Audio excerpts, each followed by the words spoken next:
नमस्कार दोस्तों। स्वागत है आप सभी का हमारे YouTube चैनल आलोक ज्ञान गंगा में। मित्रों, हम हाजिर हैं मेरे पिया का 14वां भाग लेकर के। अगर आपने इस कहानी के पहले भागों को अभी तक आपने नहीं सुना है तो डिस्क्रिप्शन में मैंने उसका लिंक दे दिया है। इस भाग को सुनने से पहले कहानी को पूरा समझने के लिए इसके पहले के भागों को अवश्य सुनें। तो चलिए मित्रों, देर ना करते हुए कहानी को शुरू करते हैं। प्रतीक ने जो प्रेरणा से कहा उसने उस बात का कोई जवाब तो नहीं दिया, लेकिन उसने जो प्रतीक से कहा उसमें बयां कर दिया था। आप गेट के बाहर खड़े हैं, हम पहले आकर के गेट खोलते हैं। और कह करके प्रेरणा ने मुस्कुराते हुए फ़ोन कट कर दिया।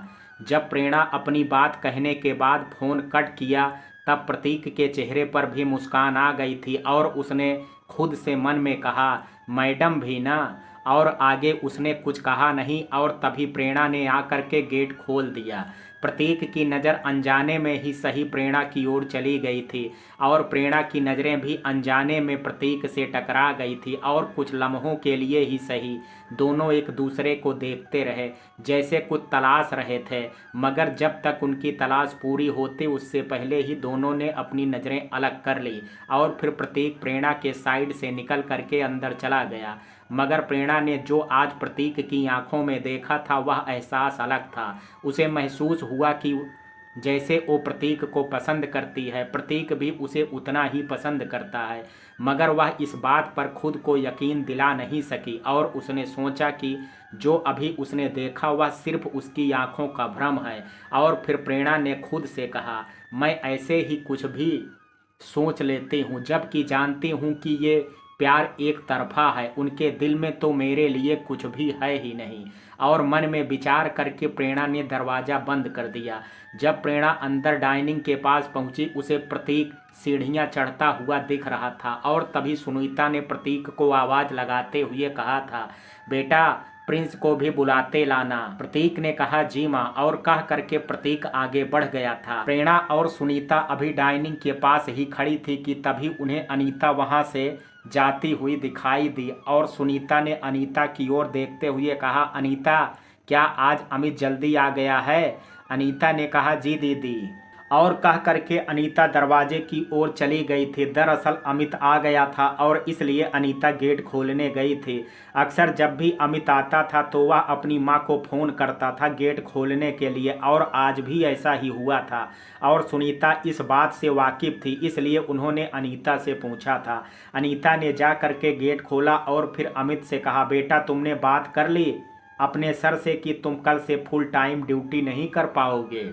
अमित ने कहा, जी माँ। और कह करके अमित दरवाजे से अंदर आ गया और अनीता ने दरवाज़ा बंद करते हुए उत्सुकता से अमित से पूछा, क्या कहा उन्होंने?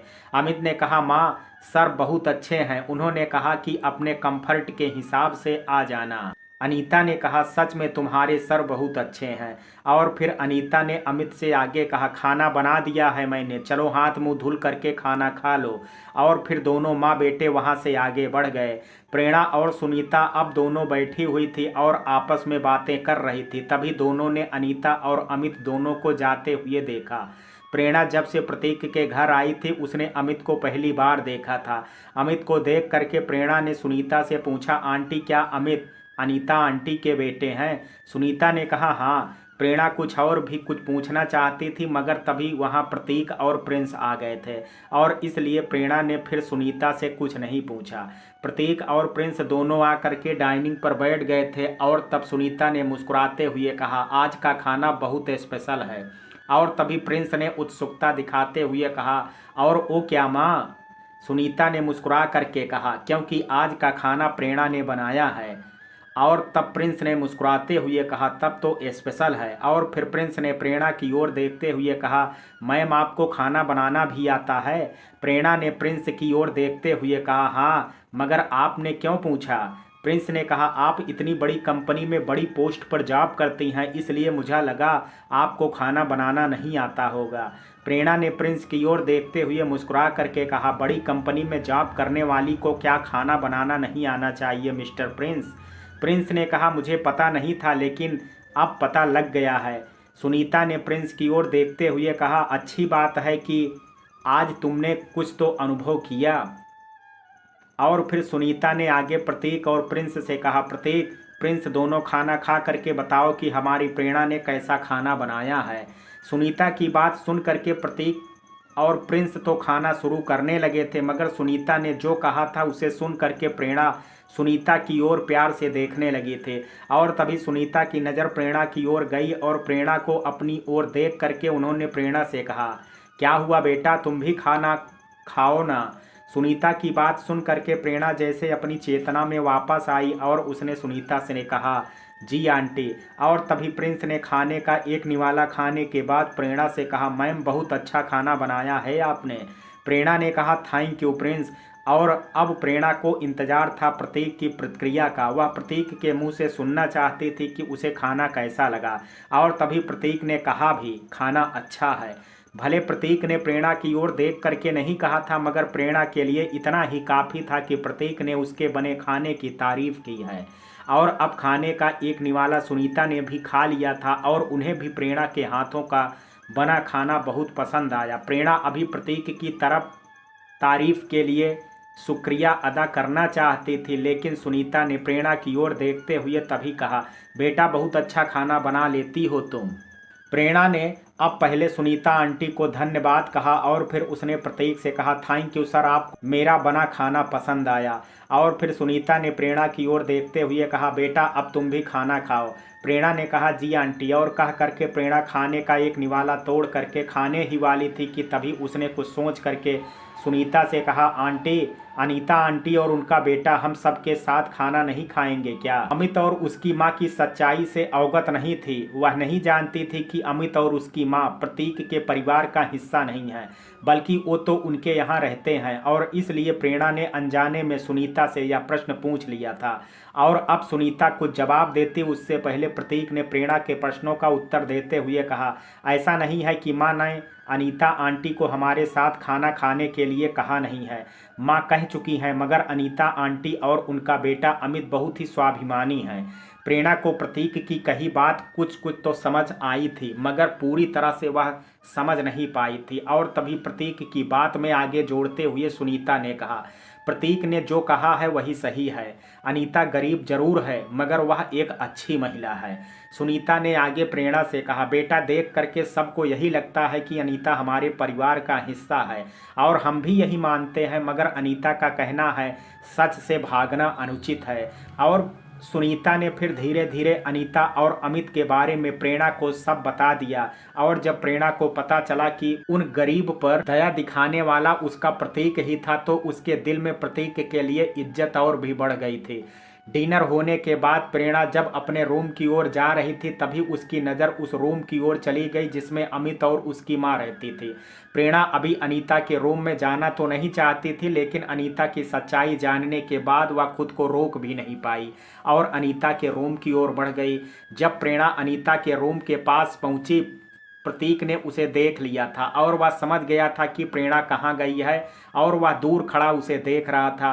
प्रेरणा ने धीरे से अनीता के रूम का गेट नॉक किया। अनीता ने जब गेट नॉक होने की आवाज़ सुनी तो उन्हें लगा कि सुनीता है, इसलिए उन्होंने कहा, दीदी।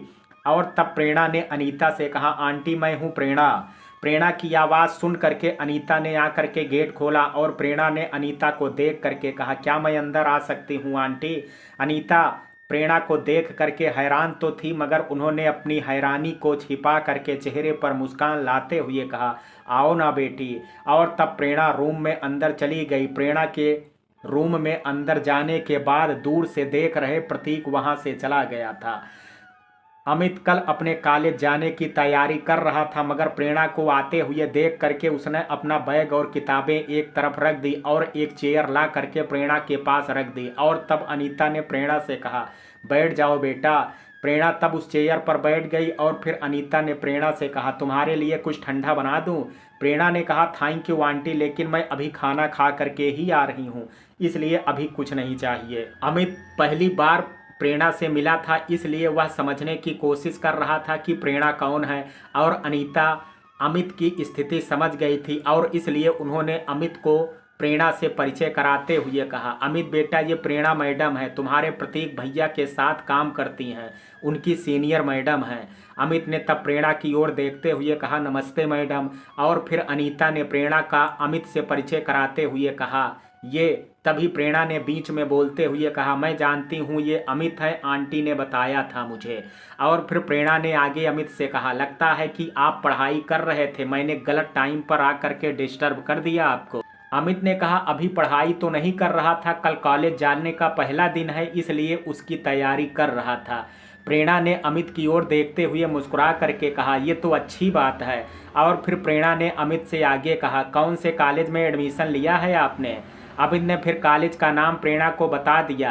प्रेरणा ने जब उस कॉलेज का नाम सुना तो वह कुछ सोच में पड़ गई थी, क्योंकि वह उस कॉलेज के बारे में जानती थी। उसे भी इस कॉलेज में दाखिला लेने का अवसर मिल रहा था अपनी काबिलियत की वजह से। वह जानती थी कि इस कॉलेज की फीस बहुत ज़्यादा थी, गरीब बच्चे बिना काबिलियत के इस कॉलेज में नहीं पढ़ सकते थे। और अमित की स्थिति भी अब उससे छिपी नहीं थी, इसलिए उसने अमित की काबिलियत जानना चाहिए और उससे पूछा, अमित आपका 12वीं का रिजल्ट कैसा रहा था? तभी अनीता ने बीच में बोलते हुए कहा, हम बताते हैं। और कह करके अनीता ने एक जगह रखा हुआ अखबार उठाया और प्रेरणा को दिखाते हुए कहा, ये देखिए मैडम, अमित की फ़ोटो अखबार में आई थी। और जब प्रेरणा ने अखबार हाथ में ले करके उस ओर देखा तो उसकी हैरानी का ठिकाना नहीं रहा, क्योंकि जितने मार्क्स प्रेरणा के 12वीं में थे उससे ज़्यादा मार्क्स अमित के आए थे। और तब प्रेरणा ने अमित की ओर देखते हुए कहा, you are genius sir. Amit ने कहा, प्लीज़ मुझे सर मत कहिए मैडम। प्रेरणा ने अमित की ओर देखते हुए कहा, अमित आपको पता है जितने मार्क्स मुझे 12th में मिले थे आपके उससे अधिक हैं, फिर बताइए आप सर हुए कि नहीं? और फिर प्रेरणा ने अनीता की ओर देखते हुए कहा, आंटी आपका बेटा बहुत होनहार है। अनीता ने कहा, आपने ये कहा बहुत बड़ी बात है मेरे लिए। और कहते हुए अनीता की आंखें भर आई थी। प्रेरणा ने अनीता की आंखों में आंसू देख करके कहा, आंटी आपकी आंखों में आंसू, आपको तो बल्कि खुश होना चाहिए कि आपका बेटा इतना काबिल है। यह आपकी परवरिश का ही नतीजा है आंटी, इसलिए आपको गर्व होना चाहिए कि आपके बेटे ने एक कीर्तिमान स्थापित किया है।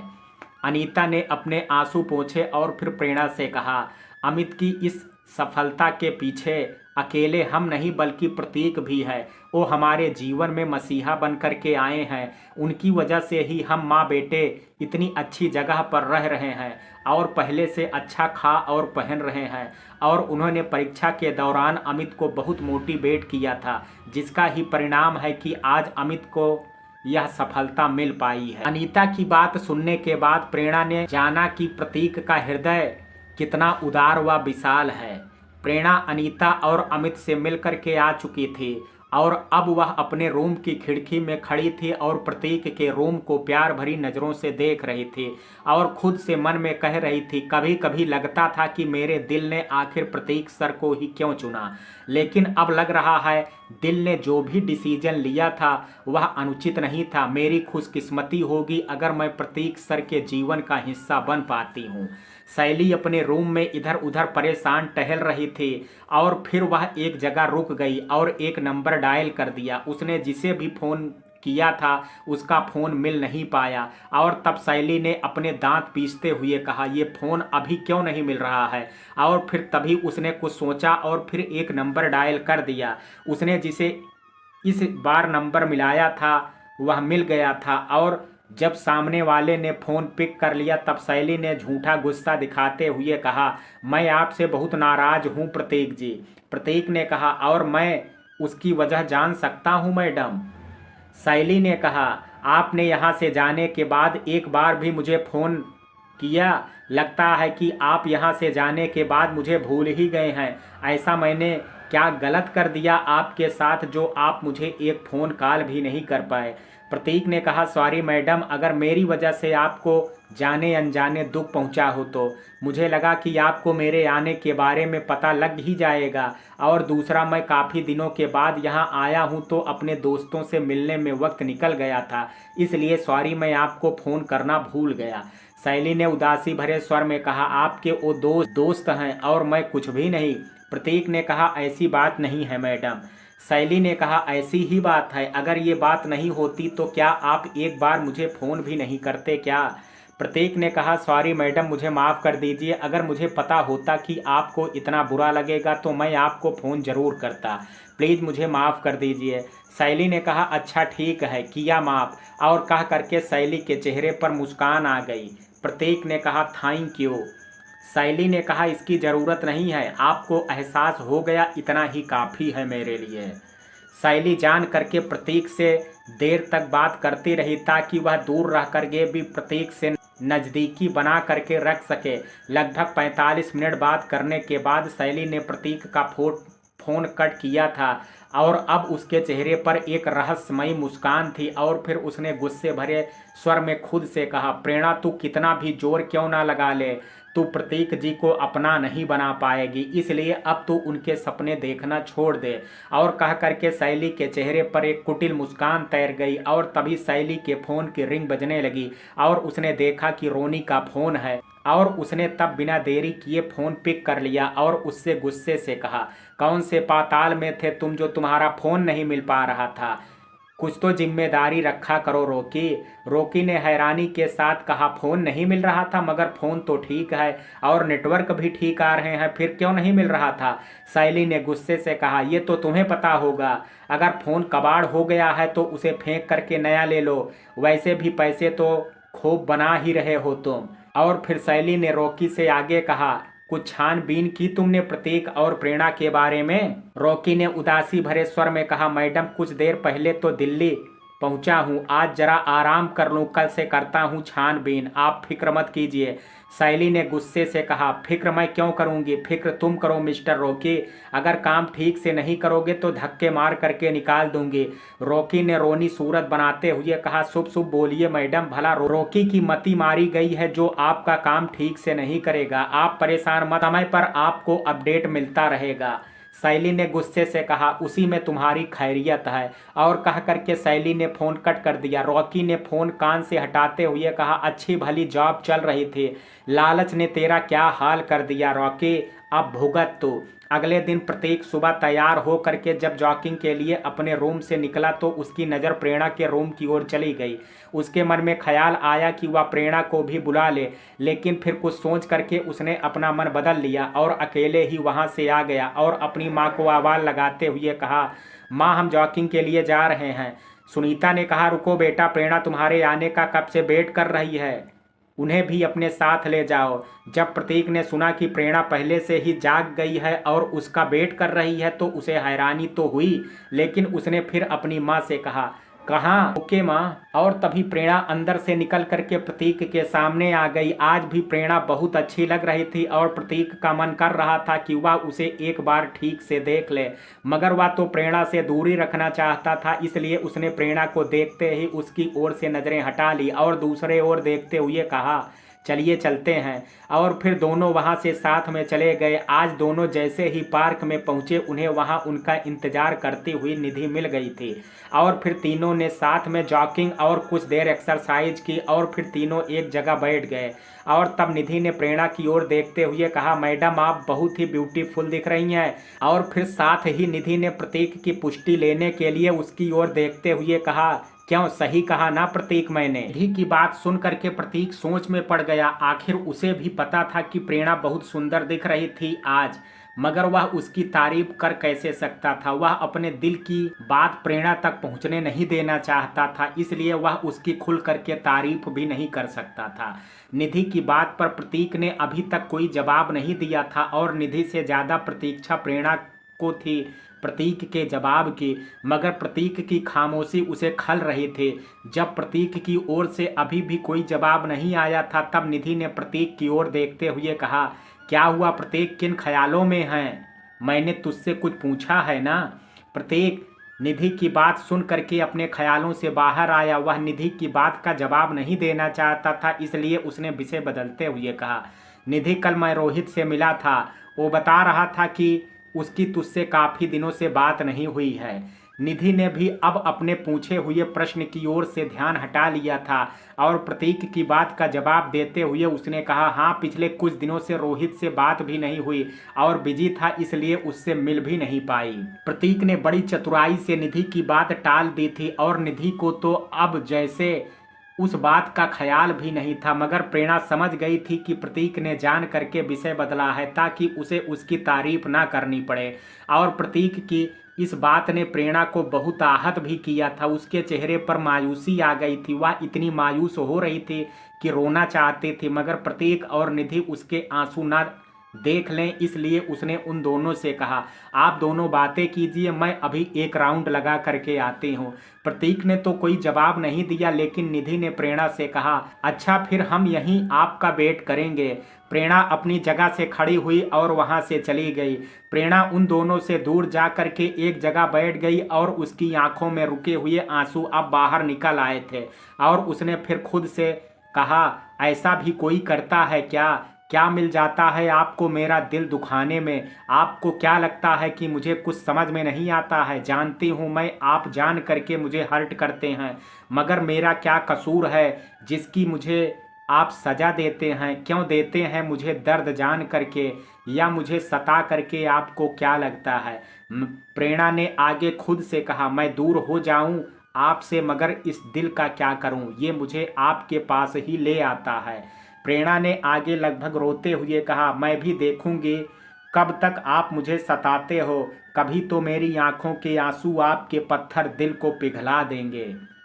प्रेरणा कुछ देर सबसे अपने आंसू छिपा करके वहीं बैठी रोती रही और जब कुछ देर रो करके उसका मन हल्का हो गया तब वह वहां से उठ करके चली गई।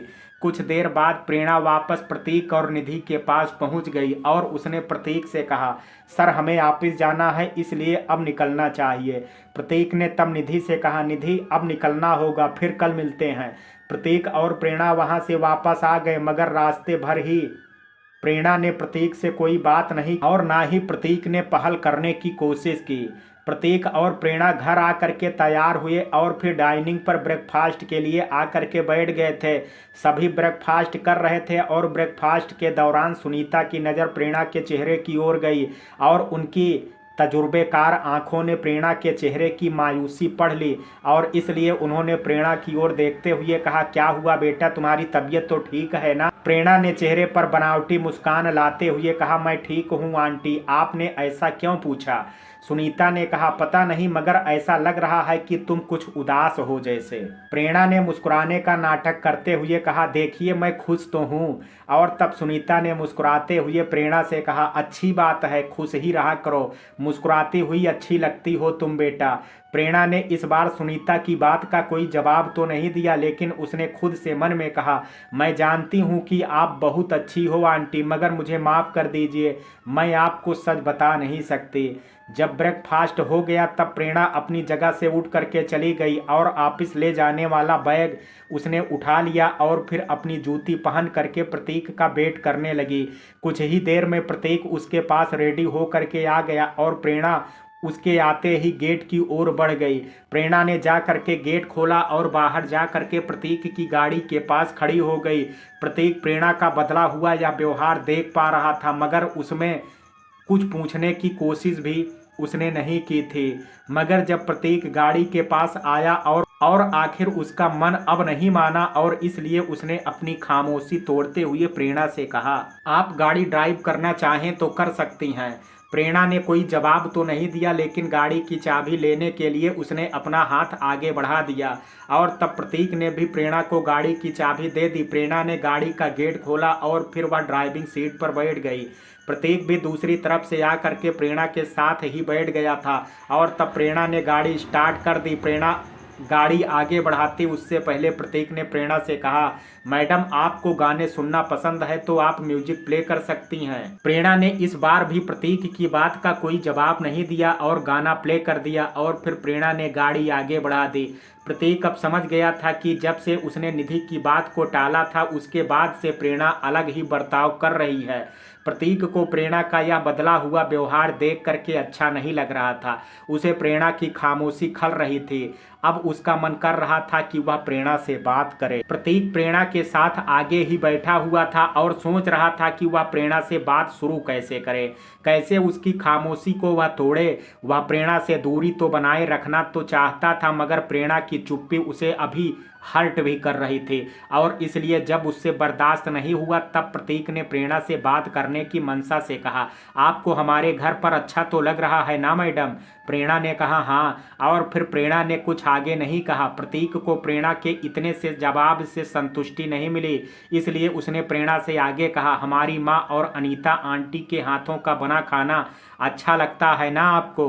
प्रेरणा ने कहा हाँ। प्रतीक अपने इतने जतन के बाद प्रेरणा से 2 बार ही बुलवा पाया था और उसे अब कुछ समझ में नहीं आ रहा था कि वह प्रेरणा से आगे बात कैसे करे। प्रतीक अब सोच करके प्रेरणा से आगे कुछ और बात कर पाता उससे पहले उनकी गाड़ी ऑफिस पहुंच गई थी। प्रेरणा ने गाड़ी पार्क की और वह गाड़ी से उतर गई और उसके साथ प्रतीक भी गाड़ी से अब उतर गया था और फिर दोनों वहां से आगे बढ़ गए थे। रॉकी ऑफिस पहले ही पहुंच गया था और उसने दूर से ही प्रेरणा और प्रतीक को एक साथ गाड़ी में आते हुए देख लिया था और इसलिए वह जल्दी से वहां भी पहुंच गया था जहां प्रेरणा ने गाड़ी पार्क की और वहां से वो प्रतीक और प्रेरणा का पीछा करता हुआ उनके पीछे पीछे चला गया था। प्रतीक और प्रेरणा दोनों अपनी नई टीम के पास पहुंच गए थे। रॉकी दोनों को पीछा करता हुआ उनके पीछे पीछे गया था, मगर आखिर में जा करके वह उन दोनों से कुछ दूर रुक गया था और फिर उसने वहां से शैली का नंबर डायल कर दिया। शैली जो कि रॉकी के फ़ोन का ही इंतजार कर रही थी, उसने तुरंत फ़ोन पिक कर लिया और रॉकी से कहा, हाँ रॉकी बोलो क्या खबर है? रॉकी ने कहा, आपका प्यार खतरे में नज़र आ रहा है मुझे मैडम। शैली ने गुस्से से कहा, ये क्या बकवास कर रहे हो तुम? रॉकी ने कहा, मुझे माफ़ करना मैडम, मगर जिस तरह से प्रत्येक सर और मैडम एक साथ एक ही गाड़ी से ऑफिस आए हैं उससे तो यही अंदाजा लगाया जा सकता है। शैली ने कहा, शैली प्रेरणा प्रतीक जो कि शहर में है और फिर माँ ने ही प्रतीक जी को प्रेरणा की हेल्प करने के लिए बोला है, मगर इसका मतलब ये तो नहीं कि प्रतीक जी उस 2 टके की लड़की के प्यार में पड़ जाएंगे। इसलिए ये फालतू बकवास मत करो और दोनों पर नज़र बनाए रखो। रॉकी ने कहा, ओके मैम। और फिर रॉकी ने शैली से आगे कहा, मैडम एक बात कहूँ? शैली ने कहा, बोलो। रॉकी ने कहा, माना जो आपने कहा है वह सही है, मगर अपनी सतर्कता रखने में भी क्या कोई हर्ज है? शैली ने कहा, वो तुम्हें सोचने की ज़रूरत नहीं है, तुम्हें जो कहा गया है वही करो, बाकी मुझ पर छोड़ दो, मुझे पता है कि मुझे क्या करना है। रॉकी ने कहा, ओके मैडम। शैली ने कहा, अब जाओ और उन पर नज़र रखो, और कह करके शैली ने फ़ोन कट कर दिया और तब रॉकी ने फ़ोन अपने कान से हटाते हुए कहा, भलाई का तो यार ज़माना ही नहीं है, एक तो लोगों को सलाह दो और ऊपर से डांट खाओ। रॉकी खुद में बड़बड़ाया और फिर वह वहाँ से प्रेरणा और प्रतीक से मिलने के लिए चला गया। अमित को कॉलेज का आज पहला दिन था और वह समय पर कॉलेज के बाहर पहुँच गया था, मगर कॉलेज के बाहर से ही अंदाज़ा लगाया जा सकता था कि कॉलेज कितना बड़ा है। अपने कॉलेज को देख करके अमित खुश था और नर्वस भी। आखिर उसके जैसे गरीब बच्चे के लिए इस कॉलेज में पढ़ना बहुत बड़ी बात है। अमित ने खुद में साहस जुटाया और फिर उसने कॉलेज के बाहर की ज़मीन को हाथ से छू करके अपने माथे पर लगाया और वहां से आगे बढ़ गया। अमित अपनी साइकिल से ही कॉलेज आया था और वह एक जगह साइकिल खड़ी कर रहा था, तभी रिया और उसकी एक सहेली ने अमित को अपनी साइकिल खड़ी करते हुए देख लिया, जो कि अपनी कार से उतर रही थी। और तब अमित के पास से गुजरते हुए रिया की सहेली ने रिया से कहा, रिया ये तो वही कैफ़े वाला लड़का है ना, ये यहाँ क्या करने आया है? रिया ने अमित की ओर देखा और फिर अपनी सहेली से कहा, आया होगा किसी काम से, नहीं तो तुझे क्या ये लगता है कि ये यहाँ पढ़ने आया होगा? और कह करके रिया हंसने लगी और उसकी सहेली ने भी तब हंसते हुए कहा, सही कहा तूने। और दोनों हंसती हुई वहाँ से चली गई। अमित ने दोनों की बातें सुन ली थी, खुद पर हंसते हुए उन दोनों को देख भी लिया था और इस सब से उसके चेहरे पर उदासी आ गई थी और उसने और चेहरे पर उदासी लिए वह वहां से आगे बढ़ गया। अमित का कॉलेज बहुत बड़ा था और लगभग वर्तमान की सभी सुविधाएं वहां पर उपलब्ध थी, जिनमें से अधिकतर का लाभ एक स्टूडेंट के तौर पर अमित को नहीं मिल पाया था। वह एक गरीब घर से था, इसलिए अब वह जो देख रहा था उसके लिए किसी सपने के साकार होने जैसा था। अगर अमित को उसकी काबिलियत की वजह से इस कॉलेज में सिलेक्शन नहीं किया गया होता तो वह इतने बड़े कॉलेज में पढ़ने के बारे में सोच भी नहीं सकता था, और इसलिए वह कॉलेज और वहाँ की फैसिलिटीज को बड़े ध्यान से देख रहा था। आखिर उसके जैसे गरीब बच्चों के लिए इतने बड़े कॉलेज में पढ़ना बहुत बड़ी बात थी। अमित ने देखा था कि वहाँ के सभी बच्चे अधिकतर बहुत बड़े घरों से ताल्लुक रखने वाले थे और उनका बोलचाल और रहन सहन भी अलग ही प्रतीत हो रहा था, इसलिए अमित अभी तक सबसे अलग अलग ही था। अमित अपने कॉलेज की फैसिलिटीज को देखते हुए अपने क्लासरूम की ओर बढ़ गया था। कुछ ही देर में अमित अपनी क्लास के बाहर पहुंच गया था। क्लासरूम के दरवाजे के सामने जा करके अमित के कदम रुक गए थे और खुद को यकीन दिलाने की कोशिश कर रहा था कि ये सब सच में हकीकत है या फिर वह किसी ख्वाब में है। तभी उसे कान में पड़ी एक आवाज़ ने अपने ख्यालों से बाहर ला दिया। किसी ने उससे कहा था, क्या हुआ, पैर चिपक गया है क्या तेरे?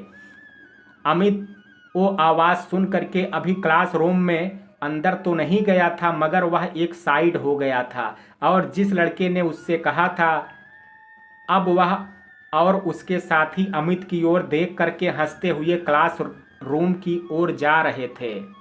अमित ने भी तब सोचा कि अब उसे भी क्लासरूम में जाना चाहिए, नहीं तो कोई और भी उससे बोल सकता है, और इसलिए उसने भी क्लासरूम में अंदर जाने के लिए अपने कदम बढ़ा दिए। और जैसे ही वह क्लासरूम के अंदर पहुंचा, रिया की सहेली रजनी की नज़र उस पर पड़ गई और उसने तब रिया से कहा, रिया देख तो वो अपने क्लासरूम में आ गया। रजनी की बात सुन करके रिया ने गेट की तरफ देखा और अमित को देख करके उसने हैरानी के साथ कहा, ये तो वही लड़का है, मगर ये यहाँ क्या करने आया है?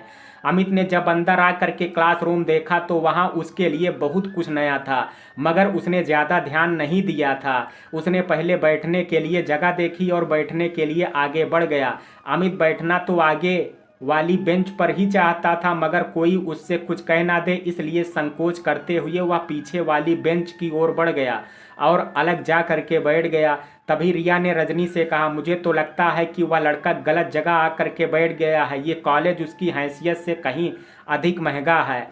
और तब रजनी ने भी अपनी सहमति व्यक्त की और फिर रिया से कहा, तू ठीक कह रही है रिया, मुझे भी लगता है कि वह गलती से ही यहाँ आ गया है। रजनी ने आगे रिया से कहा, मैं बोलती हूँ उससे जा करके, रिया तू बैठ, मैं बोलती हूँ उससे जा करके। और तब रिया अपनी जगह से खड़ी हुई और अमित के पास जा करके उसने अमित से कहा, मुझे लगता है कि तू शायद गलत कॉलेज में आ गया है। अमित जो कि कोई बुक पढ़ रहा था, रिया की बात उसने ठीक से तो नहीं सुनी, मगर रिया की आधी अधूरी बात सुन करके उसने रिया की ओर देखते हुए कहा, आपने मुझसे कुछ कहा? रिया ने कहा, कोई और बैठा है तेरे पास। अमित ने कहा, माफ़ कीजिएगा, मैं पढ़ रहा था इसलिए ठीक से सुना नहीं। रिया ने कहा, मैंने कहा ये कॉलेज तेरे जैसे लड़कों के लिए नहीं है, शायद तू गलती से यहाँ आ गया है। अमित ने कहा, आपको क्या लगता है कि मुझ में इतनी भी समझ नहीं है कि मुझे अपने और दूसरे कॉलेज में फ़र्क ही ना पता लगे?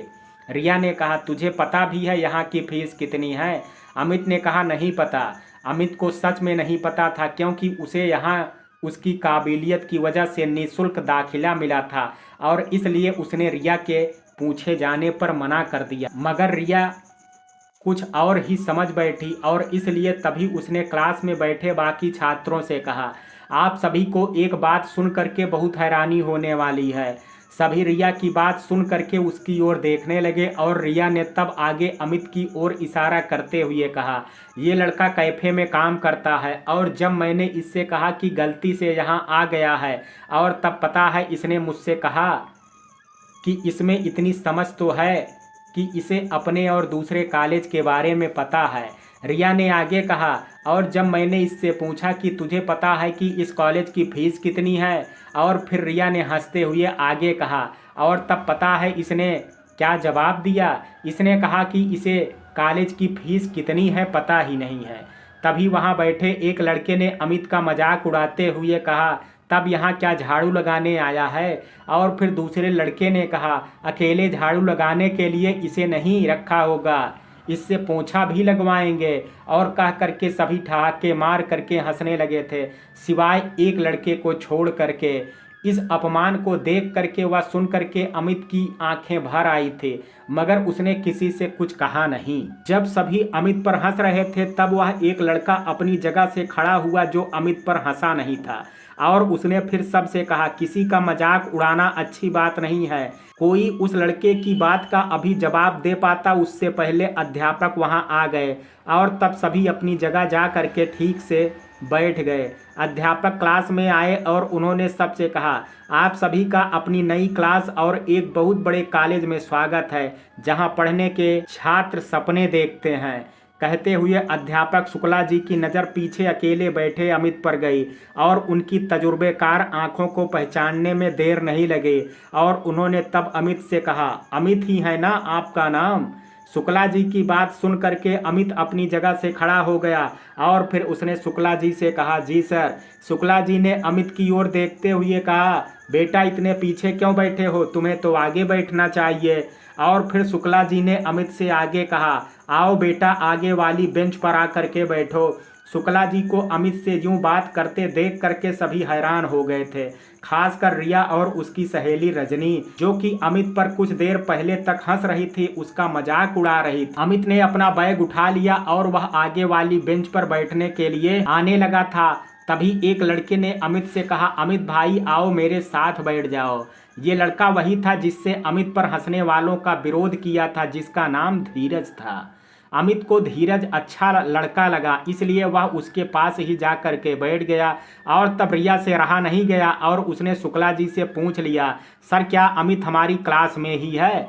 शुक्ला जी ने रिया की ओर देखते हुए कहा, आपका नाम? रिया ने तब शुक्ला जी को अपना नाम बता दिया, और तब शुक्ला जी ने रिया की ओर देखते हुए कहा, मैं जानता हूं कि आपने ये सवाल क्यों पूछा है। और फिर शुक्ला जी ने सभी से कहा, रिया के साथ साथ आप सभी को भी इसका जवाब मिलना चाहिए, और आप फिक्र मत कीजिए, इसका जवाब आप सभी को बहुत जल्द ही मिल जाएगा। और फिर शुक्ला जी ने सबसे कहा, आप सभी एक एक करके यहाँ आइए और 12वीं में आए आपके प्रतिशत बोर्ड पर लिखते जाइए।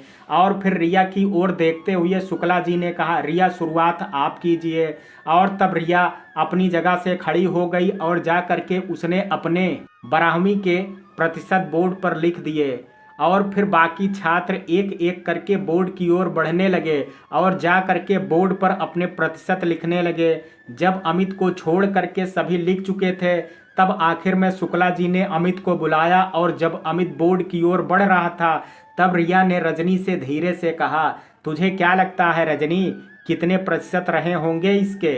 रजनी जब तक रिया की बात का जवाब देती उससे पहले अमित बोर्ड पर अपने प्रतिशत लिख चुका था, और उसे देखने के बाद खुद शुक्ला जी ने ताली बजाना शुरू कर दिया था। और शुक्ला जी को ताली बजाते देख करके बाकी सभी भी जब अमित के लिए तालियां बजाने लगे थे, और उन सब में रिया और रजनी और दोनों ही अमित की ओर ताली बजाते हुए हैरानी के साथ देख रही थी। और तभी शुक्ला जी ने सबसे कहा, आज क्लास के पहले दिन आप सभी को बहुत अच्छी सीख मिलने वाली है। शुक्ला जी की बात सुन करके सब ने अब तालियां बजाना बंद कर दिया था, और शुक्ला जी की ओर सभी ने ध्यान लगा लिया था। और फिर शुक्ला जी ने सबसे कहा, आप सबको लगता था कि पैसों से ही इस कॉलेज में पढ़ा जा सकता है, मगर बच्चों पैसों से भी बड़ी चीज़ है इंसान की काबिलियत, और जहाँ काबिलियत होती है वहाँ पैसा भी आ ही जाता है, मगर पैसों से काबिलियत नहीं खरीदी जा सकती। शुक्ला जी ने आगे कहा, आप सभी ने देखा कि अमित के कितने प्रतिशत आए थे 12वीं की कक्षा में। आप सभी में से अमित के कोई आस पास भी नहीं है, जबकि आप सभी के पास तो अमित से बेहतर सुविधाएं रही होंगी पढ़ने के लिए, अच्छा माहौल भी रहा होगा, मगर बच्चों विद्या पैसों से नहीं बल्कि काबिलियत और लगन से मिलती है, जो कि बाजार में नहीं बिकती है, जिसे आप खरीद सको। और अमित के पास वही काबिलियत है जिसे आप में से कोई भी अपने माता पिता की दौलत के बदले खरीद नहीं सकता। अब आप सभी बताइए, इस क्लास में पढ़ने का सच्चा अधिकारी कौन है, आप सभी या फिर अमित? और तब एक शोर भरी आवाज ने कहा, सर अमित, शुक्ला जी ने तब मुस्कुरा करके कहा, आप सबने बिल्कुल सही कहा। और फिर शुक्ला जी ने अमित के कंधे पर हाथ रखते हुए कहा, बहुत खूब अमित, मुझे भी अपनी क्लास में तुम्हें देख करके फक्र महसूस हो रहा है। एक होनहार छात्र को पढ़ा करके मुझे भी गर्व की अनुभूति होगी। अमित ने कहा, सर आप जैसे अच्छे शिक्षक से पढ़ करके खुशी मुझे भी मिलेगी। Thank you sir. Shukla ji ने कहा, थैंक यू अमित हमारे कॉलेज को चुनने के लिए। और फिर शुक्ला जी ने अमित से आगे कहा, जाओ बेटा अपनी जगह पर बैठ जाओ। अमित तब जा करके अपनी बेंच पर बैठ गया और फिर शुक्ला जी ने सबसे कहा, आप सबको भी इस बात का फक्र होना चाहिए कि आप सबके बीच एक होनहार छात्र है और इसलिए आपको उससे द्वेष रखने के बजाय कुछ सीखना चाहिए। और फिर शुक्ला जी ने आगे कहा, आप सबको पता है सब कुछ आत्मविश्वास पर निर्भर करता है। आपके पास भरे सारी सुविधाएं हो मगर काबिलियत नहीं है, किसी काम को करने की लगन नहीं है और कुछ बनने की जिज्ञासा नहीं है, तो फिर आपके पास जमाने भर की सारी सुविधाएं भले क्यों ना हो, सब व्यर्थ ही हैं। और फिर शुक्ला जी ने आगे कहा, अगर आपके पास लगन, मेहनत, निष्ठा, कुछ बनने की चाह के साथ साथ काबिलियत भी है तो आप कठिन परिस्थितियों में भी अपनी राह ढूंढ ही लेते हैं। और इसका उदाहरण हम सब के सामने अमित है। अमित के पिता नहीं है, अपना घर गाड़ी नहीं है, गरीब हालत में वह पढ़ाई के साथ साथ काम भी करता है और उसके बाद भी उसने क्या पाया है ये अब आप सब से छिपा नहीं है।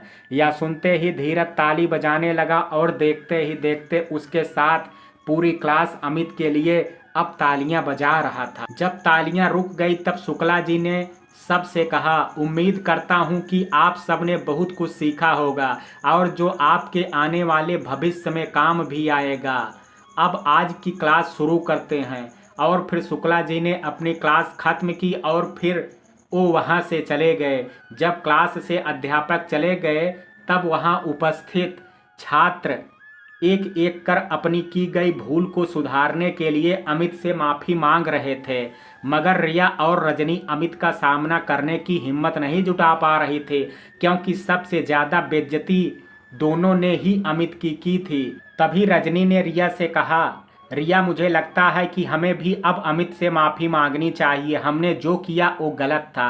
रिया को देख करके लग रहा था कि वह अपनी गलती के लिए कितनी शर्मिंदा है, मगर वह अमित के सामने जा करके उससे नज़रें मिलाने की भी हिम्मत नहीं जुटा पा रही थी और वह अंदर ही अंदर आत्मग्लानि से भर गई थी। उसे अपने किए पर बहुत पछतावा हो रहा था। शुक्ला जी की बातों ने उसे उसकी भूल का एहसास करा दिया था और इसलिए तब रजनी की बात का जवाब देते हुए उसने रजनी से कहा, रजनी हमसे गलती नहीं बल्कि अपराध हुआ है, हमने जो किया है वह क्षमा के योग्य नहीं है और सच कहूँ तो मेरी हिम्मत नहीं हो रही है अमित का सामना करने की। अभी कुछ देर पहले ही तो मैंने उसे कितना बेइज्जत किया और अब किस मुंह से उससे माफ़ी मांगूंगी। कहते हुए रिया के चेहरे पर उदासी के भाव स्पष्ट देखे जा सकते थे और तब रिया की बात का जवाब देते हुए रजनी ने कहा, रिया गलती सिर्फ तेरी नहीं है, मेरी भी उसमें भागीदारी थी, इसलिए चल उससे दोनों माफ़ी मांग लेते हैं। रिया ने कहा, मेरी हिम्मत उसका सामना करने की नहीं हो रही है। रिया अभी आगे कुछ और कहते उससे पहले अगले अध्यापक क्लास में दाखिल हो चुके थे और रिया और रजनी दोनों ही अमित के पास जा करके उससे माफ़ी नहीं मांग सकी। क्लास खत्म होने के बाद जब लंच ब्रेक हुआ तब अमित और धीरज धीरे से लंच करने के लिए क्लास से बाहर जा रहे थे और दोनों को जाते हुए देख करके रजनी ने रिया से कहा, अब चल करके उससे सॉरी बोल देते हैं। रिया ने कहा, तू बोल दे, मैं उससे सॉरी नहीं बोल पाऊंगी। रिया का चेहरा देखते हुए रजनी ने उससे कहा, मुझे नहीं लगता है कि इससे पहले मैंने तुझे इतना उदास कभी देखा है।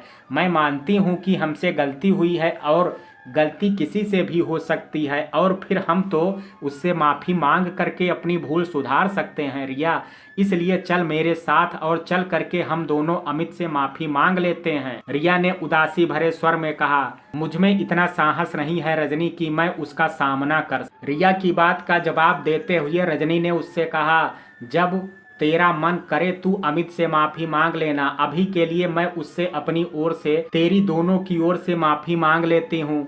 रिया ने कहा प्लीज रजनी, तू मेरे लिए उससे माफी मत मांगना। गलती अगर मैंने की है तो उसके लिए माफी भी मैं ही उससे मांगूंगी। रजनी ने कहा अच्छा ठीक है, मगर अभी चल तो सही, लंच भी करना है हमें। रिया ने कहा तू जा कर के लंच कर ले, अभी मेरा मन नहीं है यार। रजनी ने कहा मगर तेरा मन क्यों नहीं है, भूख तो तुझे भी लगी होगी ना। रिया ने कहा मुझे भूख नहीं है रजनी, तू जा करके लंच कर ले, मैं यहीं तेरे आने का वेट करती हूँ। रजनी ने कहा अच्छा ठीक है, जब तेरा मन करे खा लेना, मगर मेरे साथ चल, नहीं तो मैं भी नहीं जाऊंगी। रिया ने कहा मतलब तू जाने वाली नहीं है, अच्छा ठीक है चल मैं भी चलती हूँ। और कह करके रिया अपनी जगह से खड़ी हो गई और उसने अपने कदम आगे बढ़ा दिए और तभी उसके पीछे रजनी आई और उसने रिया के पास आकर के कहा यार अभी तो तू जाना ही नहीं चाहते थे और अब अकेले ही आगे चल दी है। रिया ने कहा तुझे नहीं पता है कि मैं अंदर ही अंदर आत्मग्लानि से दबी जा रही हूँ, मैं खुद से बहुत नाराज हूँ रजनी। रजनी ने कहा आखिर मैं तेरे बचपन की सहेली हूँ, तुझे खूब समझती हूँ और जानती भी हूँ, इसलिए मैं तेरी स्थिति को समझ सकती हूँ। और फिर दोनों एक दूसरे से बात करती हुई कॉलेज कैंटीन की ओर चली गई। जितना बड़ा कॉलेज था उतनी ही अच्छी बड़ी कैंटीन भी थी। जब रिया और रजनी कैंटीन में इंटर ही हुई थी, उन दोनों को एक जगह बैठे हुए अमित और धीरज दिख गए थे और इसलिए तब रिया ने रजनी से कहा हम अमित से दूर ही बैठेंगे। रजनी ने हैरानी के साथ पूछा मगर क्यों? रिया ने कहा मैं नहीं चाहती कि खाना खाते वक्त भी उसे मुझे देख करके वो बात याद आ जाए, इसलिए। रिया ने अपनी बात पूरी कह पाती उससे पहले रजनी ने बीच में बोलते हुए कहा मैं समझ गई रिया कि तू क्या कहना चाहती है, हम अब उससे दूर ही बैठेंगे और मैं भी अब उससे बाद में ही माफ़ी मांगूंगी। और तब दोनों एक तरफ जा कर के बैठ गई जहां से अमित उन्हें नहीं देख पा रहा था, मगर रिया अमित को देख रही थी, या कहें कि रिया की नज़र बार बार अमित की ओर जा रही थी। रजनी ने खाना ऑर्डर करने से पहले एक बार फिर से रिया से पूछा था, मगर रिया ने इस बार भी उसे मना कर दिया था। कुछ ही देर में रजनी का ऑर्डर आ गया था और तब उसने रिया की ओर देखते हुए कहा यार थोड़ा सा मेरे साथ ही खा ले। रिया प्लीज रिया, सच में मेरा मन नहीं है। रिया की स्थिति देख करके फिर रजनी ने उससे और जिद नहीं की और वह अकेले ही खाना खाने लगी, मगर वह रिया को देख करके महसूस कर पा रही थी कि रिया कितनी दुखी थी। अमित और धीरज जब खाना खा करके उठने लगे तब रिया अपनी जगह से खड़ी हो गई और एक ओंठ में जा करके खड़ी हो गई ताकि अमित उसे देख ना ले। अमित बाहर की ओर जा रहा था और रिया ओंठ में खड़ी उसे जाते हुए देख रही थी। उसका मन कर रहा था कि वह उससे माफी मांग ले, मगर वह अमित के सामने जाने का साहस नहीं जुटा पाई और अमित धीरज के साथ वहां से चला गया था। और तब रिया वापस रजनी के पास आकर के बैठ गई। रजनी ने ये सब देखा था मगर उसने रिया से कुछ कहा नहीं। कुछ ही देर में रजनी का भी खाना हो गया था और तब उसने रिया से कहा रिया तू इतनी टेंशन क्यों ले रही है, तुझे अपनी गलती का पछतावा है, यही बड़ी बात है। और फिर तू ही बता क्या इस तरह से उदास रहने से सब ठीक तो नहीं हो जाएगा ना। रिया ने रजनी की इस बात का कोई जवाब नहीं दिया और उसने रिया से विषय बदलते हुए कहा चल अब चलते हैं, अगली क्लास का समय होने वाला है। और कह करके रिया अपनी जगह से खड़ी हो गई। रजनी ने फिर आगे रिया से कुछ नहीं कहा और वह भी अपनी जगह से खड़ी हो गई और फिर दोनों अपने क्लासरूम की ओर चली गई। जब दोनों वापस क्लासरूम में पहुंची तो न चाहते हुए भी रिया की नजरें उस ओर चली गई जहां अमित बैठा हुआ था और इत्तेफाकन अमित भी उस समय उस ओर ही देख रहा था और दोनों की नजरें टकरा गई। मगर अमित ने रिया को देखते ही उसकी ओर से अपनी नजरें हटा ली और अपनी किताब की ओर देखने लगा और रिया अब अपनी बेंच की ओर बढ़ गई। रिया और रजनी जाकर के अपनी जगह पर बैठ गए थे और तभी अगले अध्यापक आ गए और अगली क्लास शुरू हो गई थी। रॉकी अपनी छानबीन कर लेने के बाद प्रेरणा और प्रतीक से मिलने के लिए पहुंच गया था और उसने उन्हें बताया कि उस शैली ने प्रेरणा की मदद के लिए उसे भेजा है। और तब प्रतीक ने कहा ये तो अच्छी बात है कि हमारे भविष्य की मालकिन को अपने कर्मचारियों की इतनी फिक्र है। प्रतीक की बात सुन करके रॉकी ने खुद से मन में कहा सर जी किसी और का हो या ना हो, मैडम को फिक्र आपकी सबसे ज़्यादा है, इसलिए तो उन्होंने अपना जासूस बना करके मुझे यहाँ भेजा है। और फिर प्रेरणा ने रॉकी से कहा, रॉकी हम यहाँ किस लिए आए हैं ये आप जानते हैं, इसलिए अब आपको भी ध्यान रखना होगा कि गड़बड़ी कहाँ पर है, ताकि हम अपना काम यहाँ से जल्द ही खत्म करके जा सकें। रॉकी ने कहा, आप मुझे बता दीजिए कि मुझे क्या करना है। प्रतीक ने रॉकी की बात का जवाब देते हुए कहा, अंदर के काम पर मैडम की नज़र रहेगी, तुम्हें बाहर की गतिविधियों पर नज़र रखनी है और मेरा भी काम यही है। रॉकी ने कहा, जी सर। और फिर रॉकी ने आगे प्रेरणा से कहा, मैडम अगर आपकी परमिशन हो तो क्या मैं बाहर जा कर के यहाँ के स्टाफ से परिचय कर लूँ, ताकि चीज़ों को समझना आसान हो सके। प्रेरणा ने कहा, ओके अच्छा फिर आप जाइए, और हाँ अगर कुछ अपडेट मिलता है तो मुझे अपडेट कर दीजिए। रॉकी ने कहा, ओके मैम, और कह करके रॉकी वहाँ से चला गया।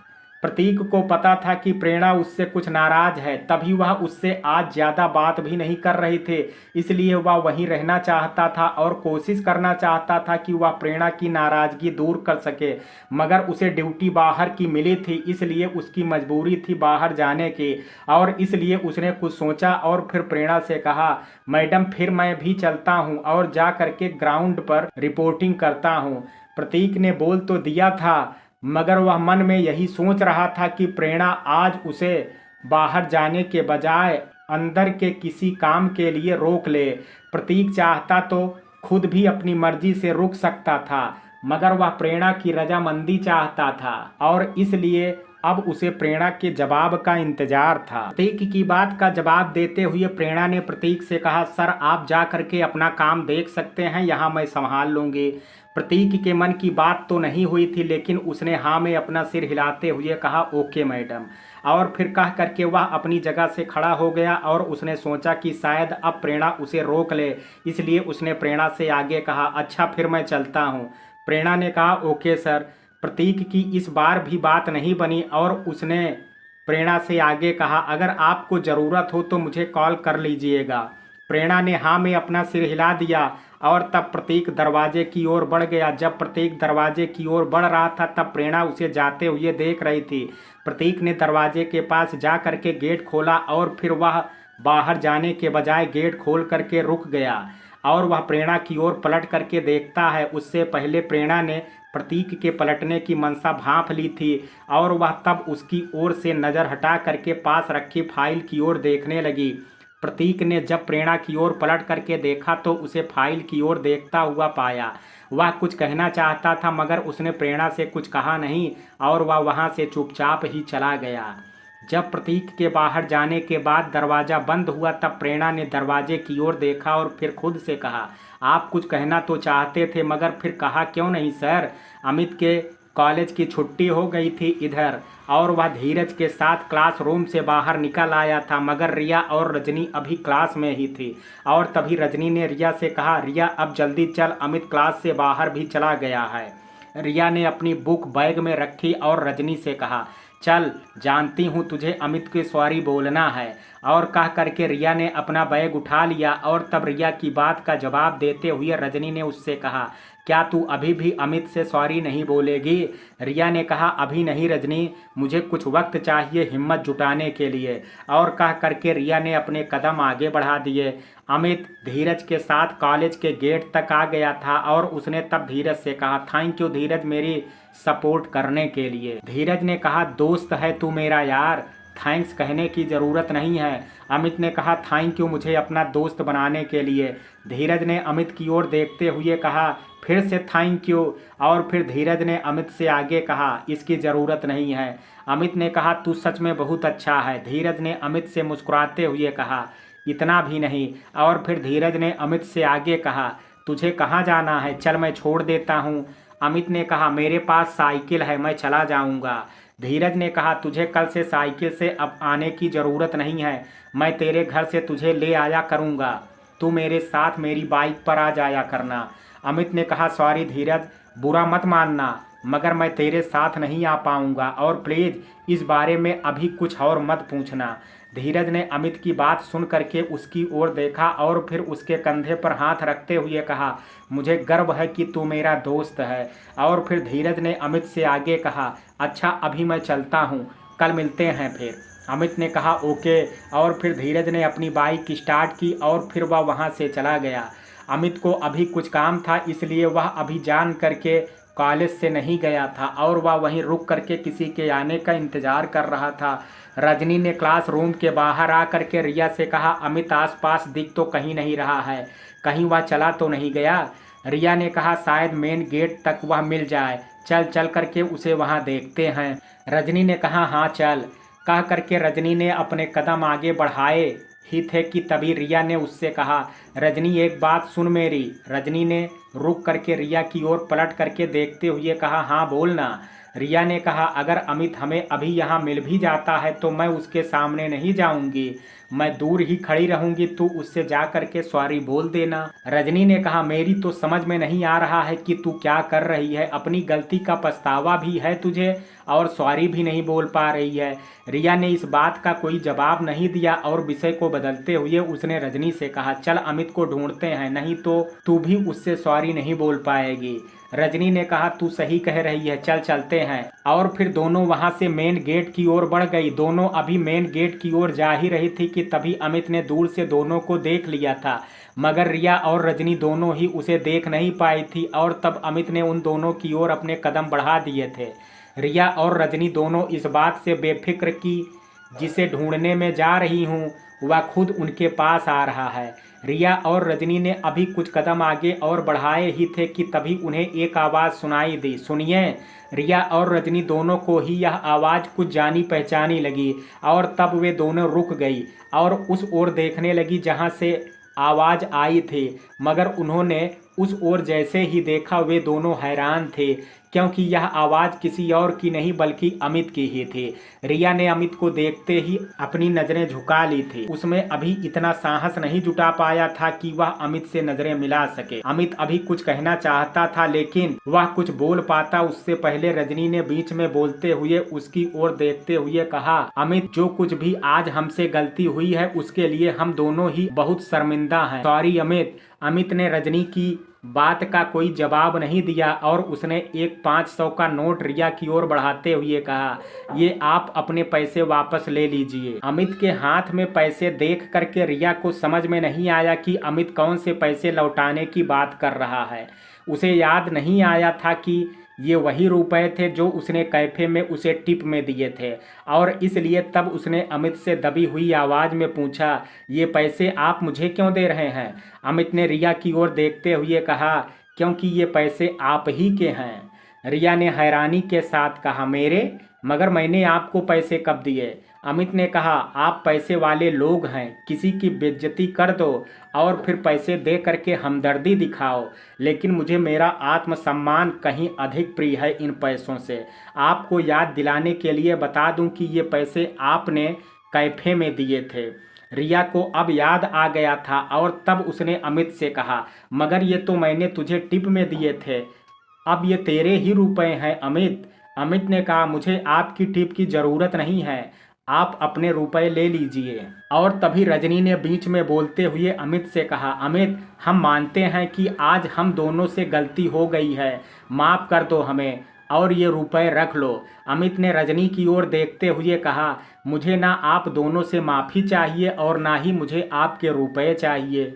और फिर अमित ने रिया की ओर देखते हुए कहा, मैं आप लोगों की तरह पैसे वाले माता पिता की औलाद नहीं हूँ, मुझे जा करके काम पर भी जाना है, इसलिए अपने पैसे रख लीजिए ताकि मैं जा सकूं।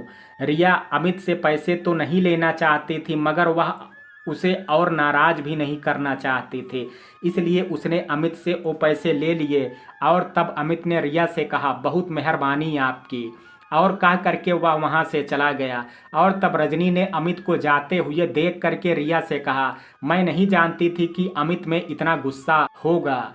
रिया ने अमित की ओर देखते हुए कहा, मैंने जो उसके साथ किया है उसके बाद मैं उससे प्यार की उम्मीद कैसे कर सकती हूँ? आज नहीं बल्कि पहले भी मैंने उसकी बेइज्जती की है, उसे मनाने में समय तो लगेगा ही। रजनी ने रिया की ओर देखते हुए कहा, तुझे यकीन है कि तू उसकी नाराजगी दूर करके उसे मना लेगी? रिया ने रजनी की ओर देखते हुए कहा, पता नहीं। और फिर उसे रास्ते की ओर देखते हुए रिया ने आगे कहा, जहां से अमित गया था, लेकिन कोशिश जरूर करूंगी। रॉकी और प्रतीक साथ में ही थे और जहां से कंपनी का माल ट्रांसपोर्ट होता था वहां निगरानी कर रहे थे। और तभी प्रतीक ने घड़ी की ओर देखा और फिर रॉकी से कहा, रॉकी लंच का टाइम हो गया है, चलो चल करके लंच करते हैं। रॉकी ने कहा, सर भूख तो मुझे भी बहुत लग रही है। प्रतीक ने कहा, अच्छा फिर चलो, यहाँ से कुछ दूर ही एक अच्छा रेस्टोरेंट है, वहाँ चल करके लंच करते हैं। रॉकी ने कहा, जी सर। और फिर प्रतीक ने रॉकी से कहा, रॉकी तुम मैडम को भी फ़ोन करके बोल दो, उन्हें भी साथ में ले चलते हैं। प्रतीक की बात सुन करके रॉकी ने खुद से मन में कहा, शैली मैडम ने तो मुझे इसलिए यहाँ भेजा है कि मैं उन्हें यहाँ की अपडेट देता रहूँ और मैं उन्हें और प्रतीक सर को मिला सकूँ, मगर यहाँ तो लग रहा है कि सर मुझे प्रेरणा मैडम से खुद को मिलाने का माध्यम बना रहे हैं। और अगर ये बात मैडम को पता लग गई तो बेटा रॉकी तेरी खैर नहीं है। रॉकी ने सोचते हुए रुआसी सूरत बना ली थी और तब प्रतीक ने रॉकी की ओर देखते हुए कहा, क्या सोच रहे हो तुम? रॉकी ने प्रतीक की इस बात को टालते हुए कहा, मैं बोलता हूँ ना मैडम को फ़ोन करके। और कह करके रॉकी वहाँ से जाने लगा था और उसे जाते हुए देख करके प्रतीक ने उससे कहा, कहाँ जा रहे हो तुम? रॉकी ने कहा, आपने जो कहा है वो मैडम को बोलने के लिए। प्रतीक ने कहा, जाने की क्या ज़रूरत है, फ़ोन करके बोल दो। रॉकी ने सोचा था कि वह वहां जा करके कुछ योजना बना करके प्रेरणा से वहां जाने के लिए मना करवा देगा, मगर प्रतीक की बात ने उसे मुश्किल में डाल दिया था और अब उसके पास हाँ में जवाब देने के अलावा और कोई विकल्प नहीं था। और उसने तब प्रतीक से कहा, ठीक है सर, फिर फ़ोन करके ही बोल देता हूँ। और सोचा यही वह प्रतीक से दूर जा करके फ़ोन कर देगा, मगर रॉकी ने प्रेरणा को फ़ोन मिलाने के बाद अभी अपने कुछ कदम आगे बढ़ाए ही थे कि तभी प्रतीक ने उससे कहा, वहाँ कहाँ जा रहे हो तुम, यहीं से बात करो। और तब रॉकी ने खुद से मन में कहा, लगता है रॉकी अब तू ज़्यादा दिन नौकरी कर नहीं पाएगा। और तभी प्रेरणा ने फ़ोन पिक कर लिया और उसने रॉकी से कहा, हाँ रॉकी बोलो। रॉकी ने कहा, मैडम प्रतीक सर बोल रहे हैं कि पास में ही एक अच्छा रेस्टोरेंट है, वो और मैं वहीं लंच करने जा रहे हैं और इसलिए उन्होंने मुझसे कहा है कि मैं आपको भी बोल दूं। प्रेरणा ने कहा, सर क्या अभी बिजी हैं? रॉकी ने प्रतीक की ओर देखते हुए कहा, बिजी तो नहीं है। प्रेरणा ने कहा, फिर तो फ़ोन करके नहीं बोल सकते थे ओ, उनसे कहो कि वो चले जाएं, मैं लंच कर लूँगी। और कह करके प्रेरणा ने फ़ोन कट कर दिया। और तब रॉकी ने प्रतीक से कहा, मैडम का कहना है कि जब आप फ्री थे तो आपने उन्हें फ़ोन क्यों नहीं किया? और फिर उन्होंने कहा है कि आप चले जाइए, वो लंच कर लेंगे। प्रतीक ने तब धीरे से खुद से बड़बड़ाते हुए कहा, पता नहीं मैडम की क्या प्रॉब्लम है, चलना है तो चलें, मैं तो उनसे फ़ोन करके नहीं बोलने वाला। और तभी रॉकी ने प्रतीक से कहा, सर फिर हम दोनों चलें? प्रतीक ने कहा, हाँ चलो। रॉकी के तो जैसे मन की हो गई थी और अब उसके चेहरे पर मुस्कान आ गई थी। कुछ ही देर में प्रतीक और रॉकी उस रेस्टोरेंट में पहुंच गए, लेकिन वो रेस्टोरेंट में अभी एंटर हुए ही थे कि तभी प्रतीक ने देखा प्रेरणा पहले से ही वहां मौजूद है। मित्रों, कहानी के इस भाग में आज इतना ही। शेष कहानी कल सुनेंगे भाग 15 में। कहानी का ये भाग आपको कैसा लगा, आप अपनी राय मुझे कमेंट बॉक्स में ज़रूर दीजिएगा। वीडियो पसंद आया हो तो वीडियो को लाइक शेयर, अगर चैनल पर पहली बार विजिट कर रहे हैं तो कृपया चैनल को सब्सक्राइब करना ना भूलें। कल मिलते हैं कहानी के शेष भाग के साथ, तब तक के लिए जय हिंद, जय भारत।